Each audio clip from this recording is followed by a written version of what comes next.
Hello, everyone, and welcome to this penultimate session of Geneva Trade Week. We have a special treat for law academics and fans of all things incredibly wonky in the best possible way today, with our guest speaker, Professor Gregory Shaffer, whose praises I will sing in just a moment. My name is Dmitry Grosbinski, and if you're not tired of me yet, you haven't been watching enough Geneva Trade Week. I am the executive director of the Geneva Trade Platform, and I also have the privilege of moderating in the loosest sense possible this seminar. Professor Gregory Shaffer is really brought here with us today because he has recently released a new book, which is called Emerging Powers and the World Trading System, the Past and the Future of International Economic Law, which is both a grand title, but somehow manages to also undersell exactly what he did. And that's really how he went about writing this book is the subject of today's lecture, which I think is really important for any researchers and academics contemplating their own journeys into writing things for international trade law. Professor Shaffer is the president-elect of the American International Law Society. I hope I've gotten that right. He recently gave a talk, I think today, on the I suppose the substance of the text or the key findings of the text at the WTO Public Forum, and their technical blessing. Hopefully, it is or soon will be viewable background if you want to find out kind of what the book said. But today we welcome Professor Shaffer to talk about the really unique methodology. And in doing that, let me maybe say, as someone who managed to get an early copy and did some beach reading of this book, what Professor Shaffer did is basically laid out and tracked the evolution of the international legal order in Brazil, China, and India.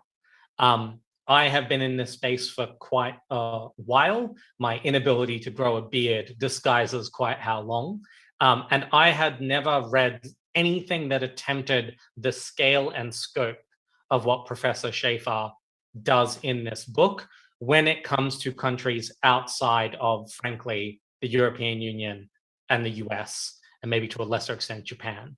And today's session is all about the unique way that Professor Shaffer, who is external to these three countries, went about putting this exceptional book together and the unique research methodology he developed to do that. So with far too much preamble already done and the link to Professor Shaffer's book in the chat, let me hand over to him with our thanks and our welcome. Great. Thank you very much, Dmitry. I really appreciate those warm words. I'm gonna use a PowerPoint. I'll just say a few words in advance. I guess first, the PowerPoint, I'm gonna speak a lot about the methodology of the book, but I'm gonna introduce the substance at the beginning as well as the theory, because methods are important, are linked to what you're substantively trying to address or trying to show or trying to research. And methods are also important in theory building. And all methods, of course, have limits. They have pros and cons, but they're useful depending on the type of theory that you're trying to build and the type of questions that you're asking. The other thing I wanted to say is that I was supposed to be in Geneva, but the Delta variant has interfered with that possibility. And so stay safe. My son was vaccinated 5 months ago, and he got COVID this past week. And he's 30 in his 30s, so stay safe. I mainly say this because what's really nice is to be able to speak with people, researchers, about their projects and about the challenges they incur. So I really would like this to be a dynamic involving questions and answers, and so I really encourage your questions. So now I'm going to share my screen with this presentation. Let's see. So I'm going to go back to my PowerPoint. 1 second. Sorry about that. And I think it's because it was in this particular mode, it wants to, let's see, we're gonna go back. There we go. Okay, now I'm gonna share my screen and come back on. Sorry for this real quick. So share screen. Why is that wanting to do this? It never does this. I teach and use my screen every week. Let's see. There we go. Okay. So we're live. So here's, I'm gonna put it on presentation mode now.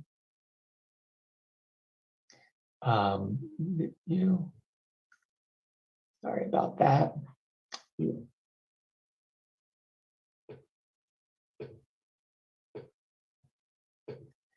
Okay. Let's see. If you go on the bottom of the screen, you can also put it in presentation mode.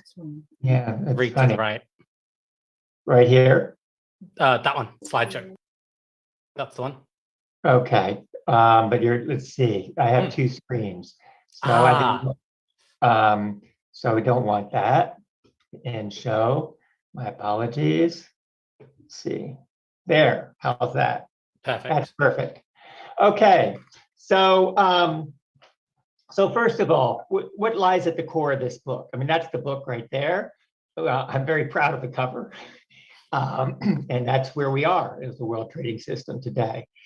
The paradox, the book at the center of it is a paradox, which is how do sort of national and international processes interact in such a way that to help try to explain why the United States, which was central to the creation of the international trading system, this dispute settlement system, the U.S. primacy back from U.S. victory after World War II and U.S. victory after the Cold War, explaining both the rise of the creation of the GATT and then the creation of the WTO.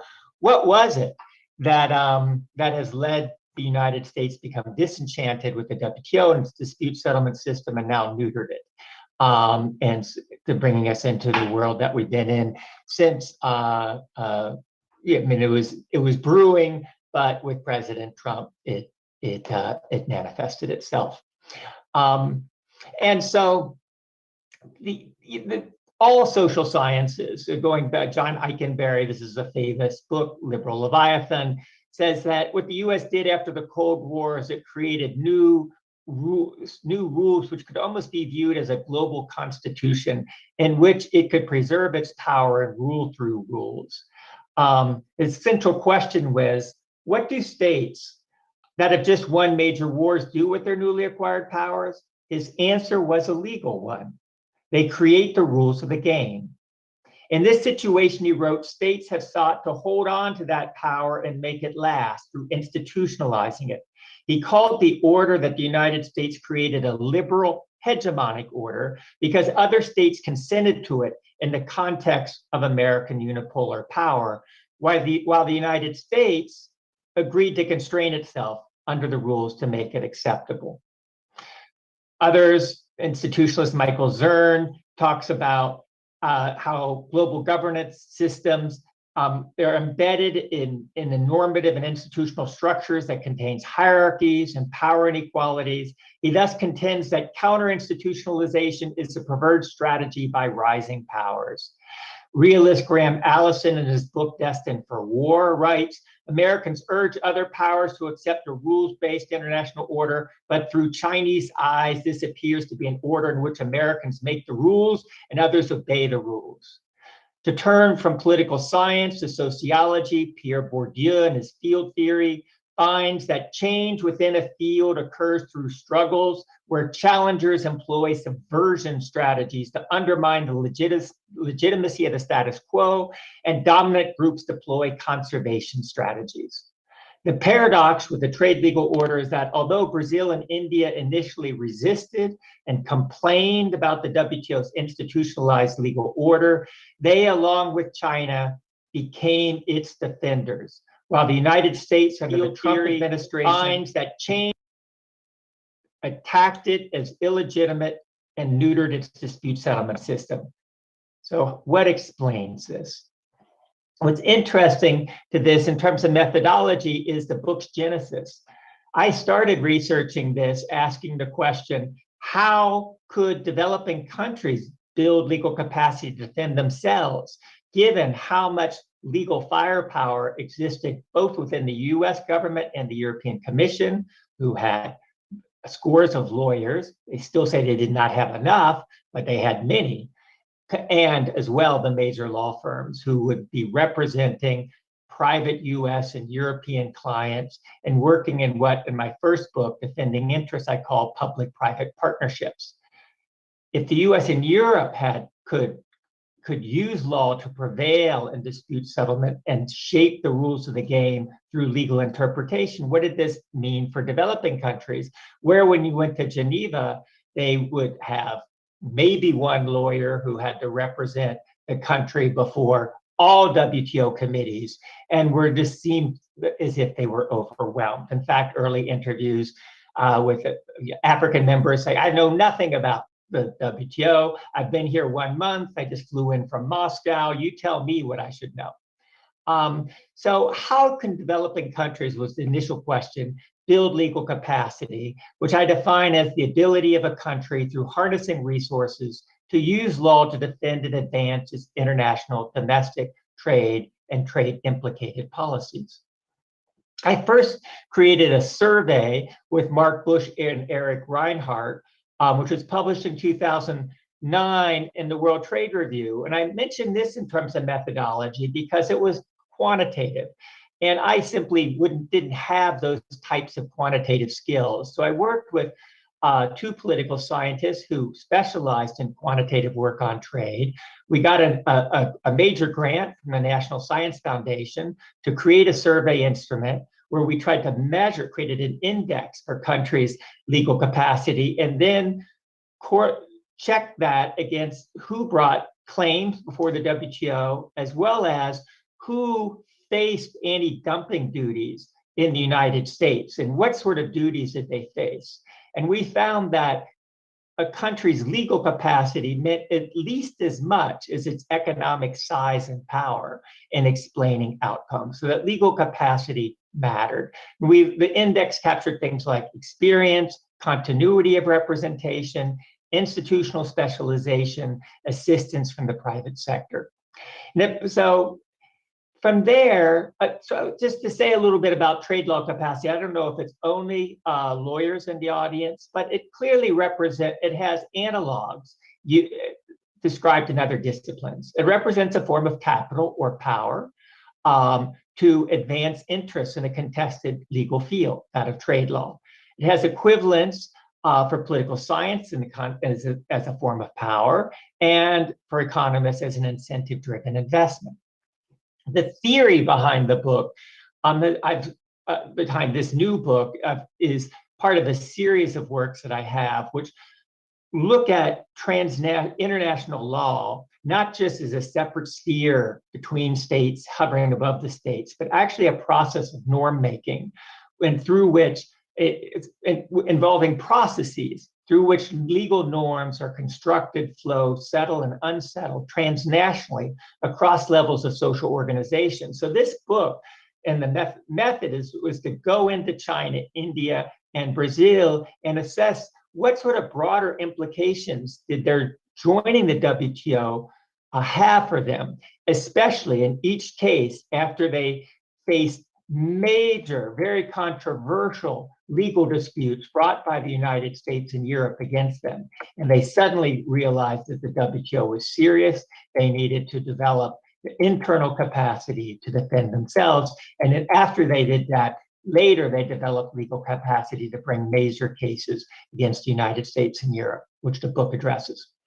The result of these processes can give rise to one or more transnational legal orders, which refers to legal norms and associated organizations and actors that order the understanding and practice of law across national jurisdictions. You can think about investment law, intellectual property law, customs law, how to engage in sanitary and phytosanitary standard making, and so forth. Import relief law, all these countries created new institutions, new specializations, new professions, and so forth, unlike the United States and Europe, where this was already very much settled. So you can think broadly about state change in these countries in terms of not only changes in formal national law. China changed over 3,000 laws and regulations after it joined the WTO. But ultimately, I'm interested in law and action. What sort of professions developed? How did the government create new institutions? How did intellectual property law develop? How did local dispute settlement and local courts take place? Changes in the boundary of the state and the market. What's the relative role of the state, the market, and other forms of ordering? This is a picture, by the way, of Itamaraty, the beautiful building in Brasilia, in which Brazil's Ministry of Foreign Affairs is located.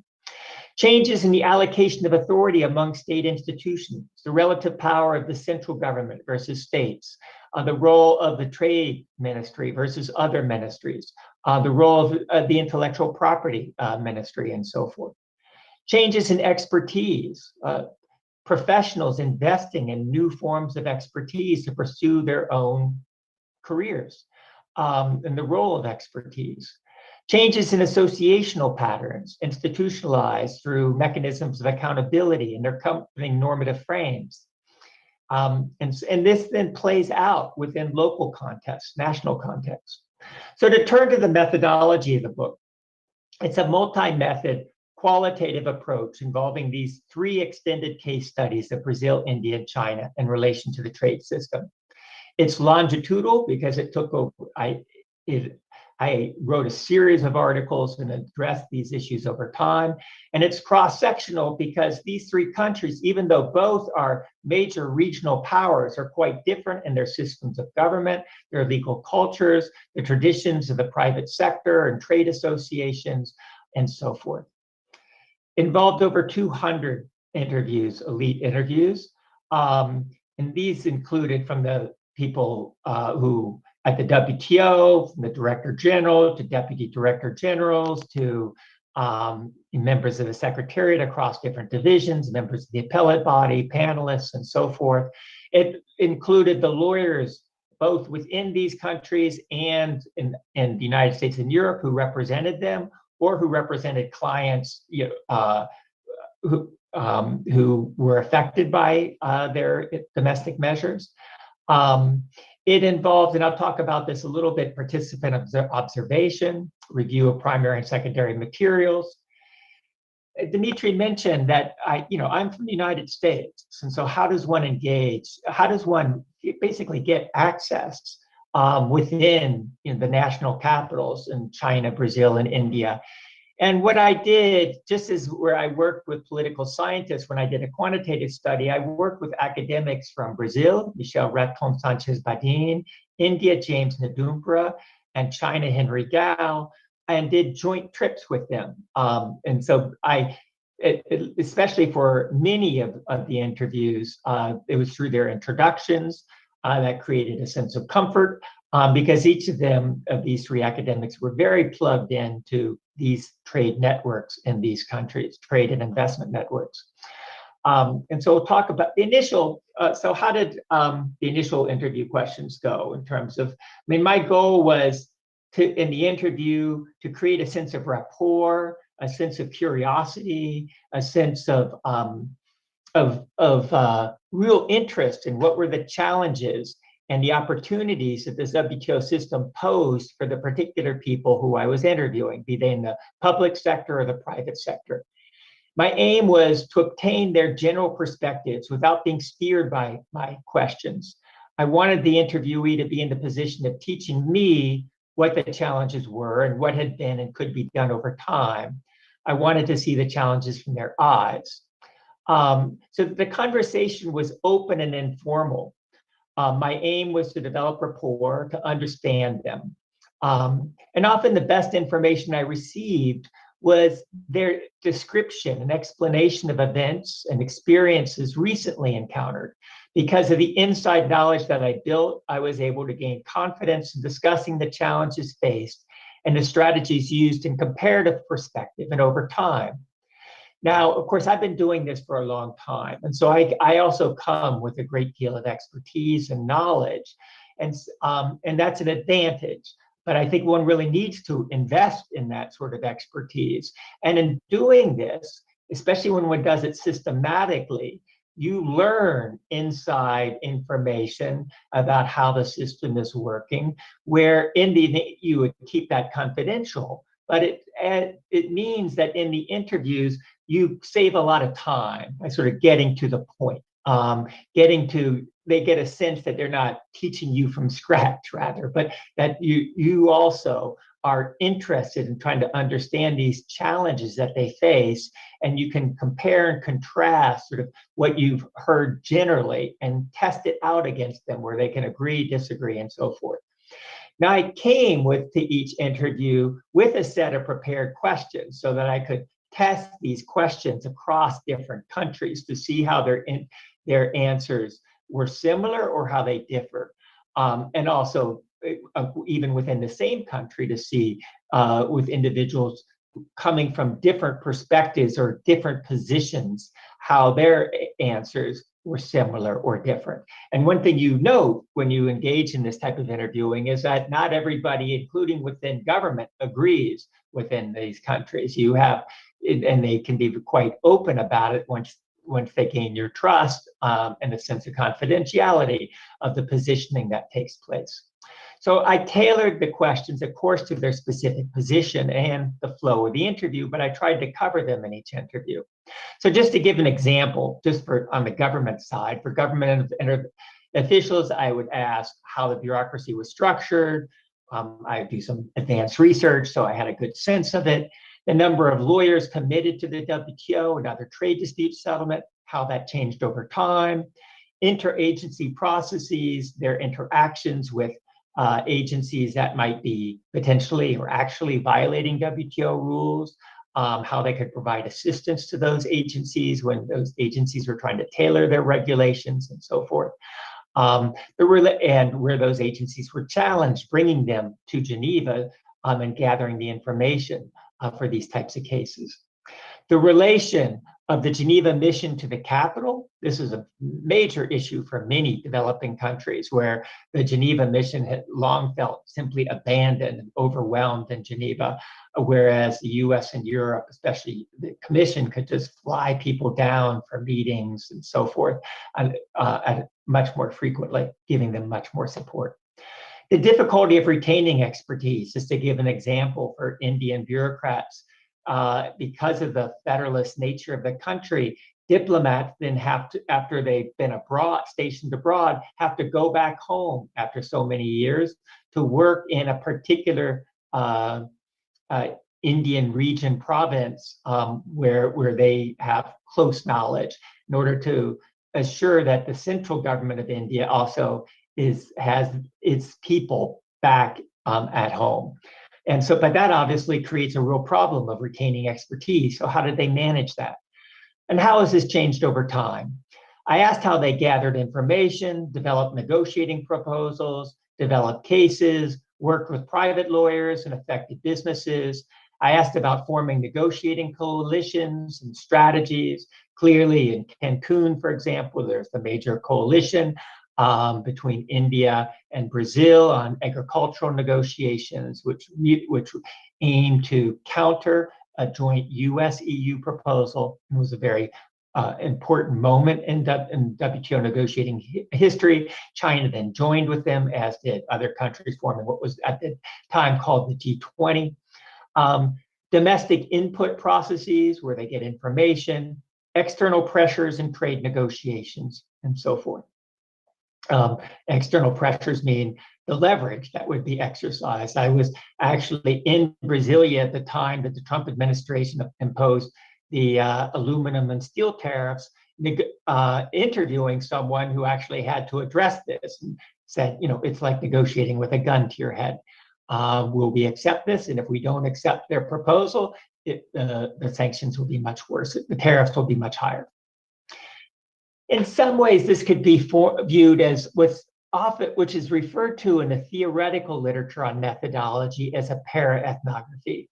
Sally Mary is recently deceased, engaged in some really fascinating human rights and women's rights work, where she looked at on-site in local countries to see how they translated and hybridized international human rights norms. So in order to advance their goals in local jurisdictions. At the same time, she also went to the global sites, the major fora in which the norms were discussed and elaborated.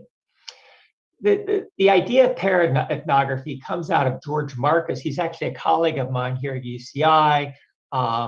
He's developed it over time, especially in sort of for these elite cultures, such as at the WTO, highly educated, or central banks, highly professional people who have to make decisions in real time under situations of great uncertainty. So so these individuals are also trying to understand the broader picture that they face in trying to develop immediate responses to immediate challenges.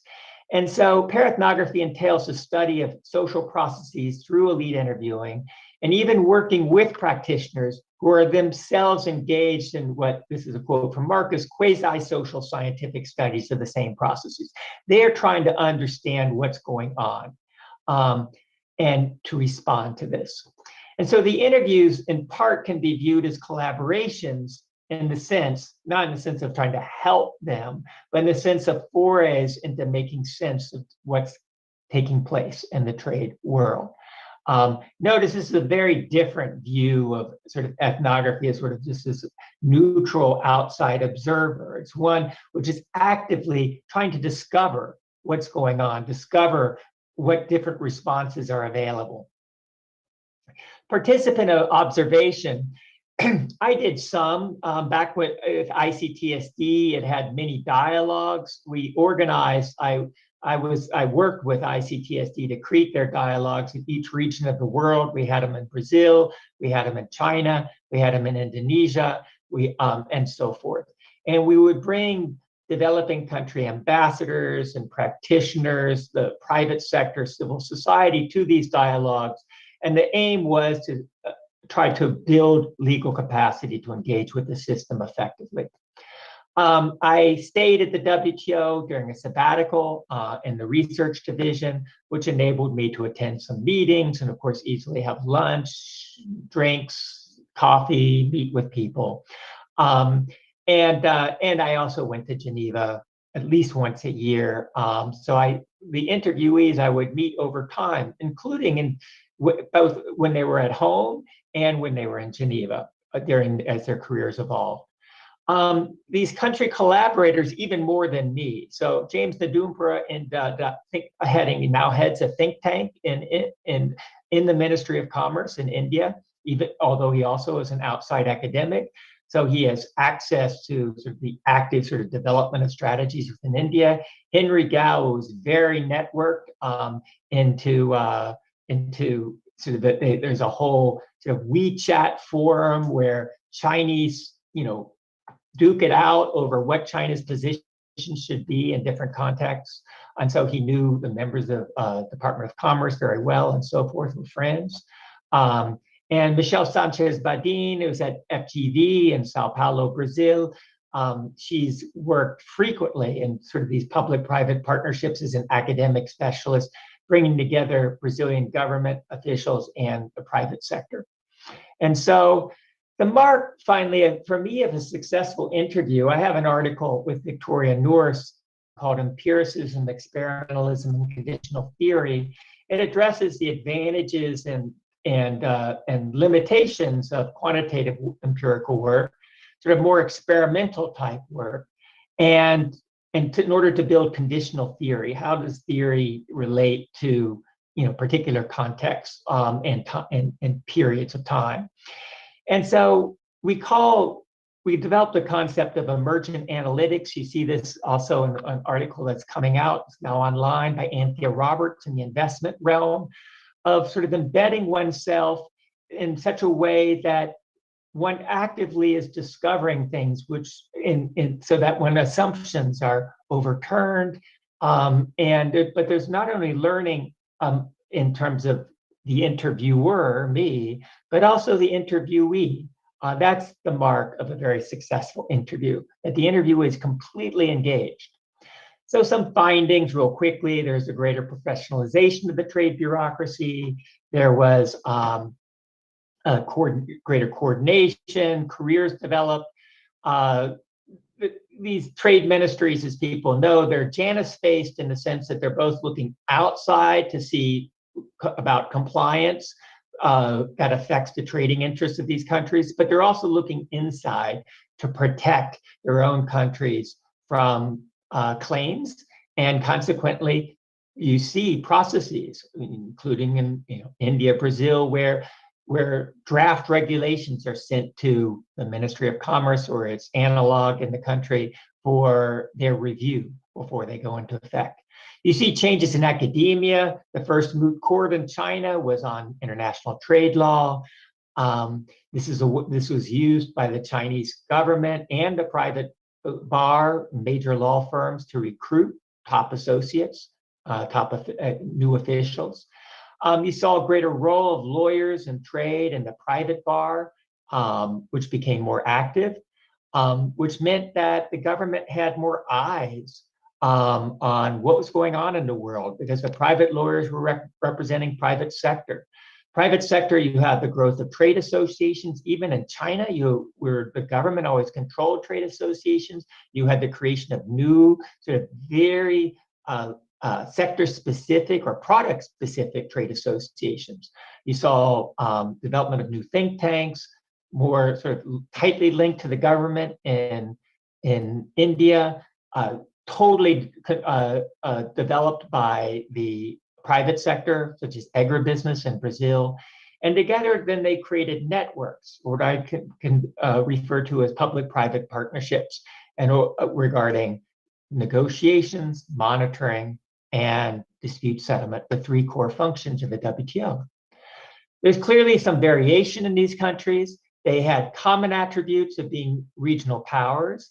They are significantly different cases in terms of a large range of other characteristics, though. So just to give some examples, bureaucratic divisions. Early on, Brazil is always known for top bureaucrats, incredibly competitive, and that was in the Ministry of Foreign Affairs. But Brazil also then moved this into other trade-related ministries, where they hired large number of peoples with who then actually came to the WTO. Some of them are now in the ministry in Beijing, for example. But showing sort of this development of a culture of expertise. You have different legal cultures. Clearly, in China, this is a more recent development, but you see now, major law firms and big skyscrapers. In Brazil, just to give an example of how it differed from China, the Brazilian legal bar actually sued the government to try to force it to include Brazilian law firms in all cases, when initially the Brazilian government was hiring US law firms. You'd never see this happen in China. In India, the government hired the law firms instead of the private sector hiring the law firms. So very different in terms of sort of government control of cases. Trade associations. Brazil early on historically had very well-funded trade associations. And these trade associations, such as what lay behind the cotton and the sugar cases, they actually funded the lawyers to bring these very complicated cases, which were very important in affecting not only agricultural regulation in Europe and nudging it, pushing it in a direction to involve major shifts, but also in the United States, which in addition paid huge amount of damages, compensation to Brazil and its agricultural sector, subsidizing, in a sense, Brazilian agriculture along with US agriculture. You have made differences in think tanks. Again, I mentioned government controlled or private sector controlled. You have differences in language. Obviously, for India, English was easier than it is for China. The major challenges early on for China, a language which they've mastered. And so the differences in how public-private partnerships operated. In any methodology, you're going to have the challenges of bias. Of course, in this type of methodology of interviewing, you're worried about simply bringing, leading questions, interviewees confirming what you're already trying to show, and so forth. And so you need to cross-check. You need to interview those with very different interests to see where there's consistency, complementary, contradiction, tensions, and so forth.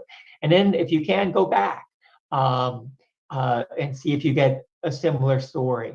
One challenge which I note in an extended preface in the book on methodology is that one tends to negotiate to interview the people involved in trade, which, of course, just to give one example, in China, it's not the strongest part of the government, right? So there are other parts of the government who are just much more difficult to reach.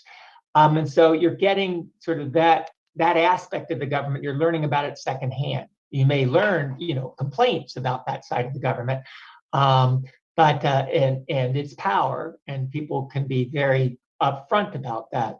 But that's a limitation. You try to complement this with quantitative work where you can. And the advantage of this, as I said, is you learn. You're open to, and it's involved. It's actually, for me, quite fascinating because you're always discovering new things, and of course, it's totally unique. This type of methodology and the types of interviews in which you're engaged. So the book goes from the micro to the macro in the sense that it's a sustained socio-legal approach. The aim is to provide the most thorough, empirically grounded analysis of Brazil's, India's, and China's development of trade law capacity and the implications both within these countries and for the changing ecology of the trade and broader economic legal order. From such ethnographic microanalysis, it provides a unique view of the processes that gave rise to the extraordinary macro-structural development in which the United States now calls into question the very trade law regime it built. It raises broader inferences regarding the role of legal capacity in transnational legal ordering generally, which involves the interaction of states, business, civil society, and international institutions, be it international economic law, investment law, be it human rights law, other areas of law. As a qualitative study, it aims to generate further theorizing regarding the role of law and legal capacity and assessments of state capacity, state institutional change, state-society relations, economic and political development, and the international order itself. So thank you very much. I hope you enjoyed it. I really look forward now to any questions that you might have. Thank you very much, Professor Shaffer. I think I'm about to be, yes, there I am. I'm about to be back on the screen. Now, I know we've asked you all to put your questions in the Q&A box, but uniquely, I think, because when you approached us, Professor Shaffer, you suggested you wanted something that feels a lot more like a seminar than a webinar. We are going to, with your permission, take the risk and allow people to speak if they want to, and we will just take the risk that someone has decided to sit through a 40-minute lecture on the structure or on approaches to international law research in order to yell obscenities at us. We will roll the dice on that and put our faith in our audience. So if anyone wants to ask Professor Shaffer a question, including, and I think this is something that Professor Shaffer said to me when he first reached out, talk about your own research or places that you want to go and ask for advice, for his advice on how to make it better. Please do either raise your hand in chat, pop a question in Q&A. Oh, here we go. We have a question from Vandana, and I will read it to you. Thank you very much, Professor Shaffer, for this important work. Thank you to GTP, CTI, and us for organizing the event. The question is this. The main objective of the book is to understand the development of WTO legal capacity as it has emerged over time, subject to varied and subjective conditions of the three countries, China, India, and Brazil. What are the key lessons for developing countries who are to develop a more sophisticated legal capacity to participate at the multilateral or regional levels in international economic law? And in your understanding, how is such a process informed the transnational legal order? I hope I did that justice. Yeah. So a two-part question. One is, what are the strategies that other developing countries should apply? And then two, how might that shape the transnational legal order? So on the first, I actually have a book on developing countries with ICT, Ricardo Melendez, back when ICTSD existed. It's on international trade dispute settlement, the developing country experience. And you can see from this as well a couple of really key takeaways. One is the government simply needs to have some basic expertise, but it can't simply rely on centralizing all this expertise in the state. Actually, paradoxically, you strengthen the state through diffusing expertise outside of the state. And that's what all three of these countries did. So you see a lot of trade expertise in all three countries outside of the state. In some cases, you see individuals revolving in and out of the state, as you do in the United States. You see that in Brazil. You don't see that in India, and you don't see that so much in China, although you see some of that in China. And so that's a real takeaway, how to diffuse expertise, how to strengthen the state through diffusing expertise. The second, clearly for many developing countries, is, especially as they get smaller, is how to pool resources, how to create alliances.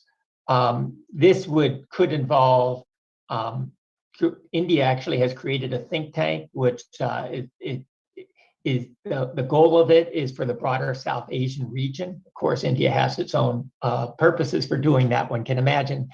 But there's engaging in these networks, right, where one has a sense of one's own interests. That's quite important.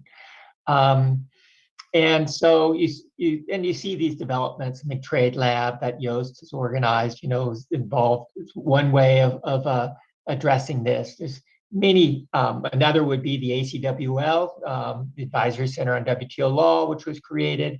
But even it, when I've long been in touch with ACWL, and they've always said that it's really important to have local expertise, because all they can do is do the technical sort of present the dish, right, at the WTO.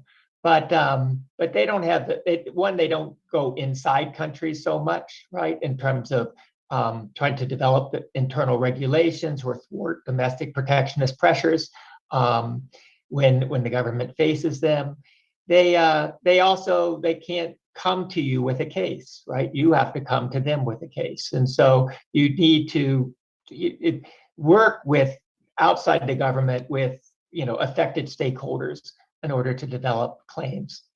And examples in terms of the impact, I mean, one impact would be simply, joining coalitions in furthering proactively positions. And this is not easy to do, but one of the major developments in Cancun was, for the first time, Brazil and India came up with complex modalities for negotiations, and they had very different interests, obviously, Brazil and India, one being a major export, agribusiness powerhouse, and the other being very protective given the number of self-subsistent agricultural individuals within India. But they came up with new modalities, and they worked with economists, they worked with the private sector, they worked with think tanks, domestic, and they joined forces. There's examples of developing countries just on an ad hoc basis also being very successful. So, for example, Bangladesh was the first least developed country to bring a case. It brought one against India, and India withdrew the measure that was being challenged, right? It took a lot of, speaking to Bangladesh officials. This is a case involving battery exports. It took, there were certainly divisions about whether or not they should do this. Could they face retaliation and so forth? But they did it. They were successful. And of course, besides just an ad hoc case, it also let India know that Bangladesh had the resources to use WTO law where it was affecting their stakeholders, where Indian measures were affecting their stakeholders. So that was important. Yeah. Next Thank you. question. That's a really good, I think, a really comprehensive answer. As you were speaking, I forgot to mention, this is in some ways an ICTSD reunion. You yourself have a history there. I work there, and the person currently who has in fact made all of this happen, our events coordinator, is Juanita Calabala, who did events for ICTSD. So just about everyone is ICTSD alum, which is lovely. So we have a question by email from someone watching on YouTube, and we have a kind of a related question from Julieta Zelikovic. So I might ask those two questions together, and then the email question as a follow-up. So Julieta asks, Julieta is about to start interviewing Latin American diplomats who work on WTO issues. And she asks, what would your advice be in gaining contact with different national delegations? What mistakes to avoid? And then relatedly, the question by email from Ayadona Ayub, part of it was, in your experience, what would be the best time or year, month to speak to Geneva officials? I can tell you immediately it is not August, when absolutely no one is in this city. But I'll leave the rest of the answer to you. Yeah. So yeah, the first question in terms of how to make first contacts and what mistakes to avoid. I think that when I first started, I did first start as a very young academic. I had introductions by very well-known professor Robert Hudek to members of the WTO Secretariat, and that was incredibly helpful, just to be able to write to them and say, Professor Hudek or Bob Hudek said, suggested I reach out to you. I sent an email, and I'm going to be in Geneva. Would there be a time to come to your office and so forth? And the first piece that I did was all on sort of the trade environment negotiations. And what I learned was there are very different perspectives. Of course, there's a North-South division in the WTO between India, Brazil, US, Europe. But there also, I interviewed civil society organizations, and it was quite interesting that they frame trade and environment issues. They prioritize certain trade environment issues over others in different ways, right? So that was a form of discovery. I thought of the trade environment issues basically from a US-European perspective until I went and talked with people. But having those interviews was great. I think that's one. And if you have a good interview, they can suggest at the end of the interview, I often ask, well, who else should I talk to? And they will give you other names. That's called snowballing. One interview leads to other interviews. So that's one. Two is you're going to learn a lot. The first interview in some ways is the most difficult because your learning curve is the steepest. After you've already interviewed one or two people, you have sort of an inside thread, which then gives you credentials in terms of you're not starting from scratch with an interview. So you might want to interview someone who you think would more likely be friendly the first time. And there are many people. Interesting. I think two things you should take into account. One is some people just simply are not interviewed that frequently, and they actually it feels good that what they're doing actually is relevant. Someone's interested in what they're doing. They take the time to explain what they're doing. Of course, you want to come in with really knowing your questions and having a good sense of the play of the field, so it doesn't sound like they're just wasting their time, because time is limited. But if you do that, there is a sense that among many that they would like to be helpful. Not all, Some will be, very arrogant, and you'll realize quickly where an interview is going to go nowhere and is a waste of your time as well as their time, and you'll move on. But you'll also find that very sympathetic people who are very interested in your questions and willing to engage, and then that'll build over time. Oh, and as in terms of Geneva, I mean, I think that's right. Obviously, if there's major negotiations going on, obviously it's not the best time. So if they're trying to conclude fisheries negotiations, it's not a good time. But there's often, especially with the WTO these days, many periods of time where they have time on their hands, and including in these capitals. I mean, they can find a half an hour for you. As I mentioned, Brazil was under incredible threat, but the person still found time. And it was quite fascinating, right, to talk to them right at that moment. Thank you. I think there's a couple of things I'd maybe just add from our own experience. Firstly, that you can actually just reach out to us if you're specifically interested in talking to some delegations, us being Geneva Trade Platform, Center for Trade and Economic Integration. It's our job to know people, and we may be able to help it in some cases, though no promises, of course. We have another, I think, very good question, which from an anonymous attendee, which asks about your experience in China. The question says, when you conduct interviews in China, do you think the Chinese government officials are forthcoming in your conversations? So as an example, do they hesitate to reveal negotiating positions? What are the cards from China's perspective? As are their talking points? And then I guess the actionable question is, how do you overcome that? Yeah, well, I guess two things. One is clearly China's and you'll notice in the book, I'm the most careful of not mentioning Chinese individuals by name. And you'll notice Indian individuals and Brazilian individuals had no problem being, I'd always check with them. I never note anybody by name without their express approval for the exact quote or point that I make. But China, especially me coming from the United States, was the most sensitive, right? I think also things have changed since I wrote this book. It'd be much more difficult now, the form of access I would have. Even when I was there, I had to sit through a 1-hour speech by a Chinese official, which was completely worthless. It was just a party line. Realized it was sort of sociologically interesting, but that was it. But others would be incredibly. I also, with one Chinese private practitioner, it turned out that I think they were probably worried that I was investigating them with respect to Tiananmen, because somehow they had just moved from Beijing to another town right after Tiananmen. And there was this tension, right? Why are you asking me these questions? What this is all about, right? There are other Chinese officials who, clearly were worried that maybe I would be a US spy, just trying to gather information.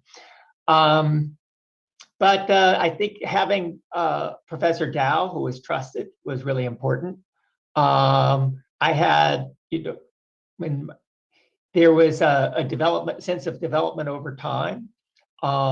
Officials some of them have read what I've written before, but I think, it takes the time to build. Having good contacts is really, really important.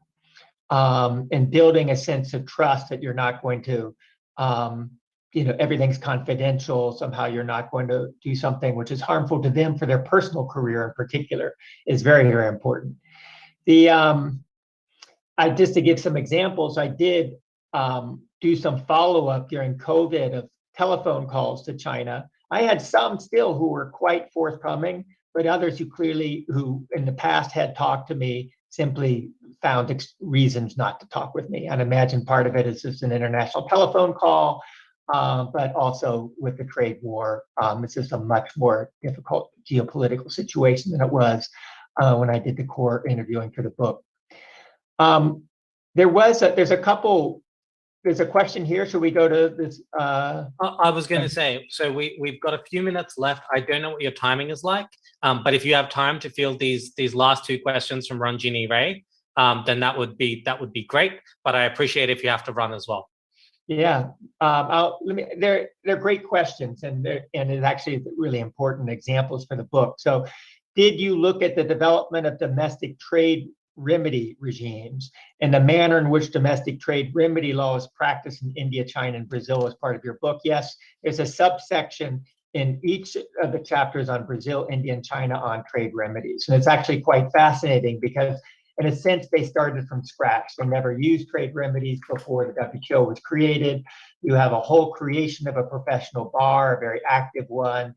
We measure the number of lawyers, who are active in this particular field over time. And of course, there are many WTO trade remedy cases as well.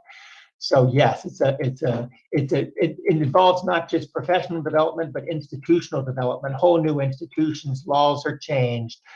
People come to Geneva. I interviewed the Trade Remedy Division here at the WTO. They have not only their formal meetings, but they also have informal meetings where expertise is shared. And that was quite fascinating part of the book, actually. During your interviews of the persons in the 3 countries and the lawyers you interviewed, what were their educational backgrounds? Were they primarily educated in Western universities? So this is quite fascinating. Many were, right? So that is, in a sense, I mean, I spoke of this is a form within the theoretical limbs of transnational legal ordering. Part of transnational legal ordering involves education as well.